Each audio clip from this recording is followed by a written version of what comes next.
Hey, kids! Great to see you again. So glad that you are here. This is our last week on kindness, the fourth week. And man, I hope that these weeks have helped you to think about being kind to others. So just a real quick recap. So week one was that we are kind to others because God was kind to us. Okay, that's the why. That's why we are kind to other people, because he was so kind to us through Jesus. Okay, so week two is that we can be kind to family and friends. We talked about Ruth, right? Okay, week three, last week. Do you guys remember what it was last week? I'll give you the first 2 weeks because they're harder to remember. What was last week? You guys probably don't even know that. That's from Jeopardy. Doesn't matter. All right. Last week is that we are kinder. Remember, we made up a word. We're kinder than we have to be. We talked about that in Matthew chapter 5 and how Jesus talked about being kind. All right. So this is our last week, and our bottom line for this week, all right, is that we are kind to people who are different than us. Do you know anybody that's different than you? Maybe someone you know at the playground? Maybe someone at school? Maybe someone even here at church? Yeah, there's lots of people who are very different than us, and we should be kind to them too. And so Jesus tells this amazing parable in the book of Luke. It's about the Good Samaritan. Maybe you've heard that. But we're going to talk about that parable today and how we should be kind to people who are not like us. Okay? So, you're probably an old pro with your memory verse. We're going to try it one more time. All right? It's Colossians 3:12. And it says, you are God's chosen people. Uh-oh. So, put on tender mercy and kindness. There's our word. Kindness, as if it were your clothes. Don't be proud, but be gentle and patient. Colossians 3:12. Man, you guys, I know you guys got it nailed and you're doing it, all right? So take a second, pause this, go tell somebody the memory verse, all right? Go tell your mom or dad, all right? All right, we're going to jump into worship, and then we're going to talk about being kind to people who are different than us and why that's important, all right? Great to see you guys again. Have a good week.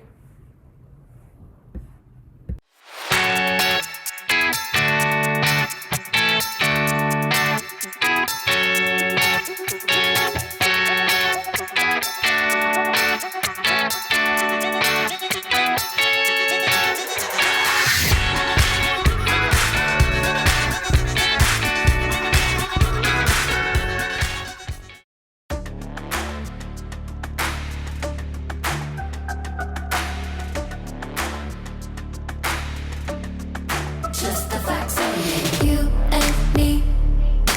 We don't see anything identically. Oh, it's the truth. Me and you, we feel and do differently. But now I think it's time I walk across these lines. You don't look like me, don't act like me, don't even think a thought like me. But you matter to me, definitely. It don't matter, cause you matter.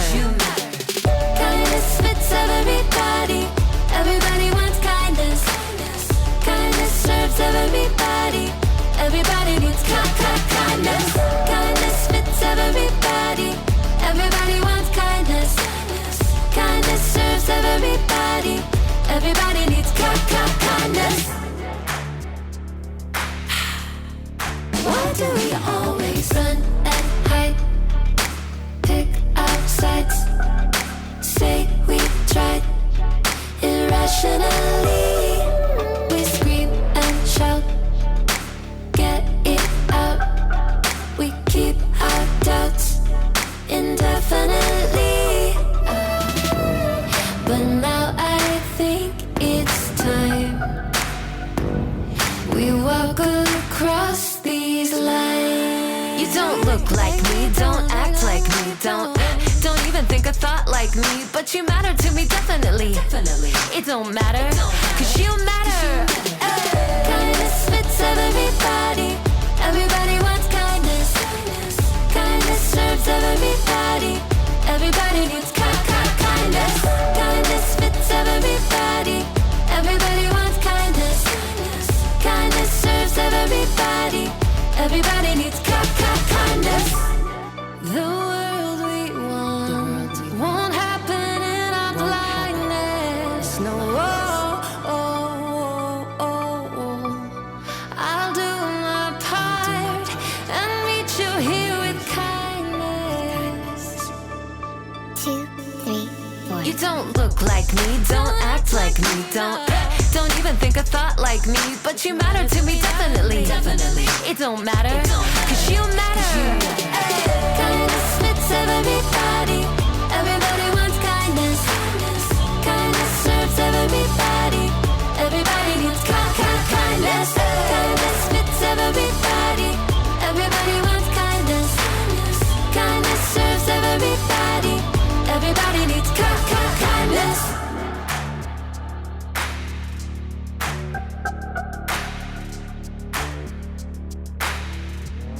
Boom, boom, boom, boom. Hold on, right there. Come on. Yes. Oh, here we go. Here we go.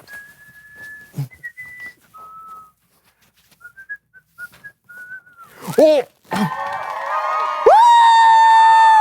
It's Brandon. You're amazing, man. How do you do it? You're the best host in the world. Brandon's number one. Brandon's number one. Oh, woohoo! Brandon, you're the best. What's happening? Oh. What is all this? It's your biggest fan.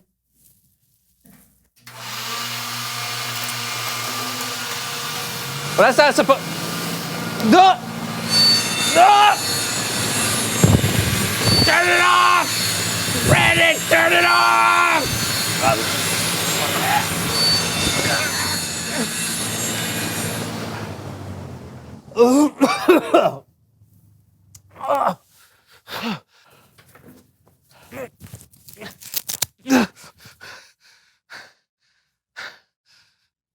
These things are dangerous! No capes!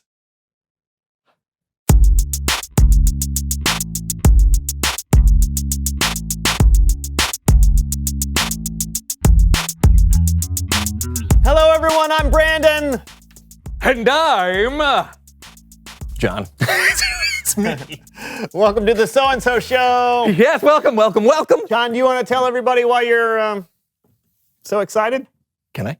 Oh, please. That's why we're here. Okay, well, as you can see, I'm dressed as my favorite comic book character, Radiation Rabbit. And why, pray tell, do you love Radiation Rabbit? What's not to love? It's an incredible origin story. Okay, nuclear physicist Dr. Jack Velveteen sacrifices himself by shutting off a nuclear reactor manually and finds himself exposed to excessive amounts of radiation along with a stray bunny that has wandered into the reactor room with him. Sounds plausible. I know! So everyone assumes he's dead, but then he emerges and seems to be normal except for an insatiable appetite for carrots and justice. The radiation made him part bunny. Yes, you've read it. No one knows. Lucky guess. Wow. Ha! So Radiation Rabbit has the power to leap incredibly high. He can hear conversations through walls. He has the power to light up entire cities by biting into the power grid. His list goes on and on and on. Why are we talking about Radiation Rabbit today? Well, you're about to find out. Please welcome someone who knows stuff!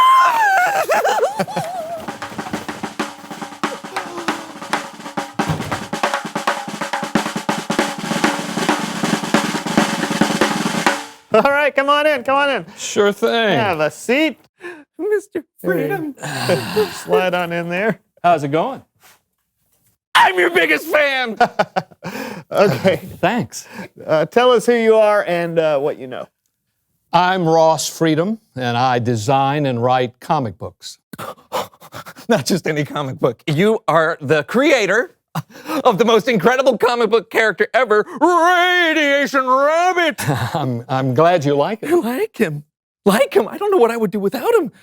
Listen, can you give us any inside scoops about further adventures of Radiation Rabbit? Well, at one point... Or how does Radiation Rabbit overcome his arch nemesis, the well, Hawk? if you would... Or will Radiation Rabbit ever find his mysteriously disappeared lab partner, Georgina Frankincense? Well, it's... Or will he have a completely different adventure, Radiation Well, Rabbit? I don't really... I gotta know! Okay, I think he's trying to tell you, John. Right.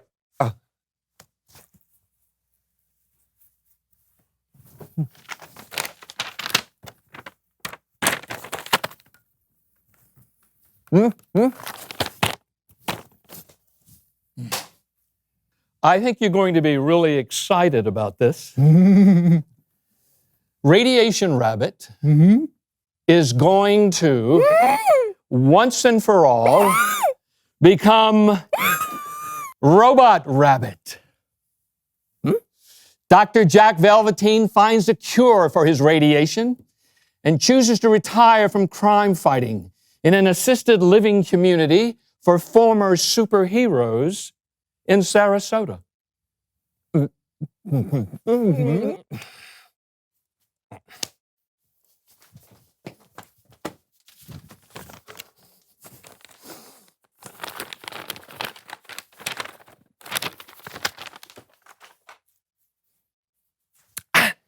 He just moves to Sarasota?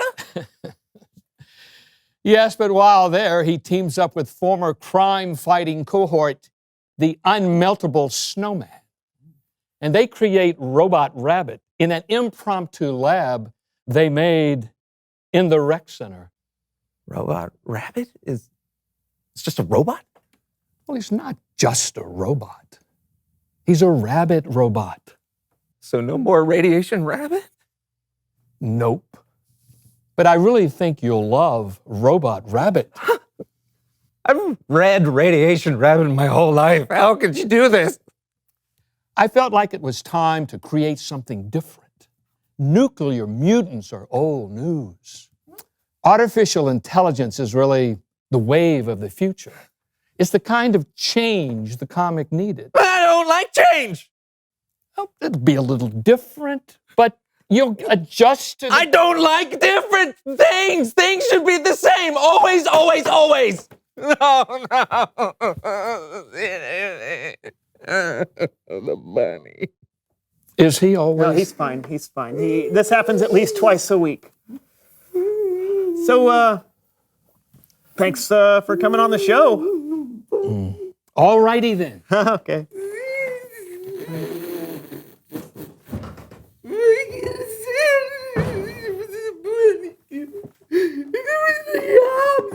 It's Bible story time with Kellen.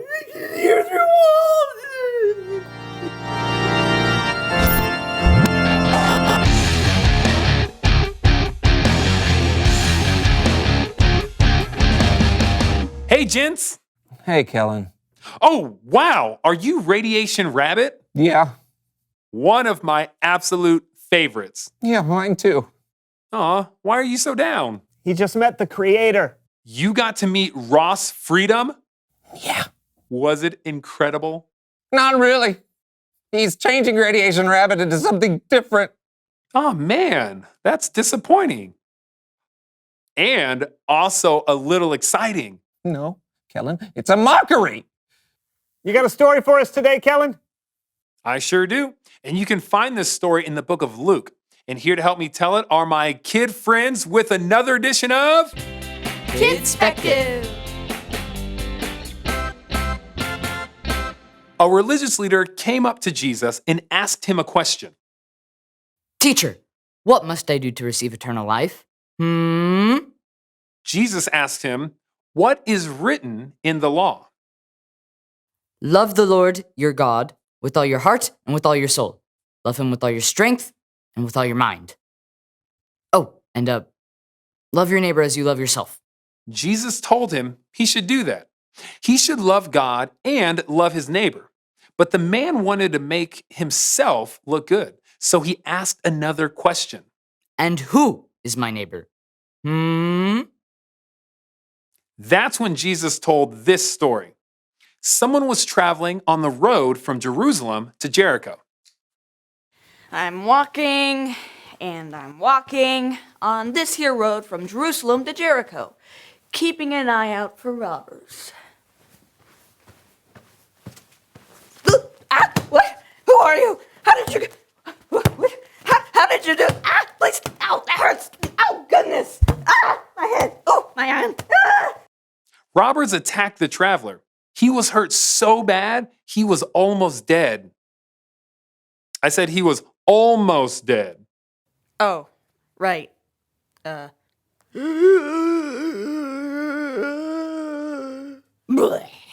Better. Thanks.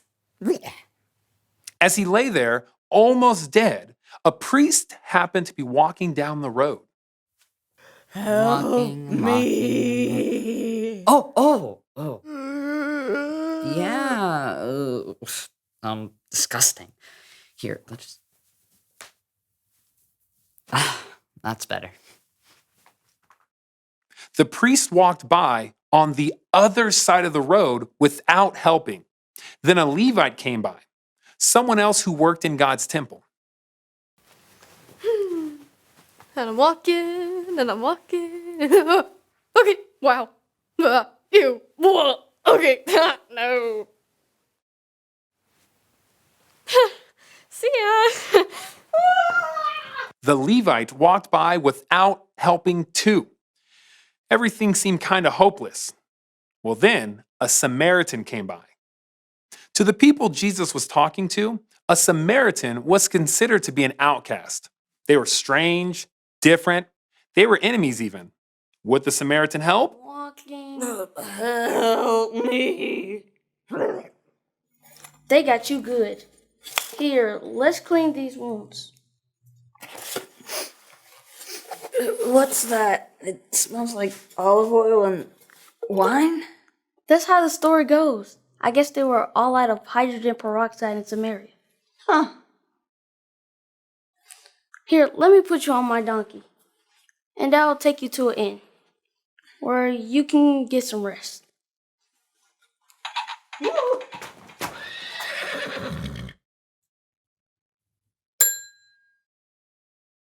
Can I help you? Yes, my friend here has been badly injured. I need to go for the day. Here's 1 silver coin. Another 1 silver coin to make 2. Take care of him.